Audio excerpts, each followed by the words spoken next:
আলু এনে দিয়েছি, তাড়াতাড়ি সবজিটা রান্না করে দে। ভাই তুমি আমাকে শুধু আলুর সবজি করতে বলছো? কি করবো বল? কালকে পাতাকপি নিয়ে আসবো, ওটা না হয় রান্না করবি, আজকে এটা দিয়ে কাজ চালা। বাচ্চারা, বাবা অনেক দূরের থেকে এসেছে, অনেক খিদে পেয়েছে, খাবার কি দেবে? হ্যাঁ বাবা, অবশ্যই দেবো, আপনি এখানে বসুন না, আমি আপনার জন্য খাবারের ব্যবস্থা করছি।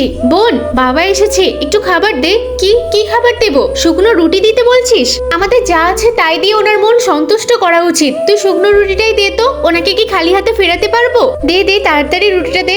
বাবা, আমার বাড়িতে শুধু শুকনো রুটি ছিল। আচ্ছা ঠিক আছে, তুই আমাকে খাবার দিয়েছিস সেটাই তো অনেক, আমি এটা খেয়ে আমার পেট ভরিয়ে নেব। তুই এই বাবার পেট ভরিয়েছিস, আমি তোকে দোয়া দিচ্ছি তুই কখনো না খেয়ে ঘুমাবি না। আমি আসছি, আমি পরে আবার তোর সাথে দেখা করব। বোন তুই খাবার বানা, আমি জমির থেকে একটু কাজ করে আসি। এই দাঁড়াও, আমি মনে করেছি তুমি এটারই যোগ্য, তোমার মতো ভালো মানুষ আমি কোথাও দেখিনি। তাই বলে বাবা আমাকে সোনার গ্লাস দিয়ে গেল, আমাদের তো আর অভাবই থাকবে না মনে হচ্ছে।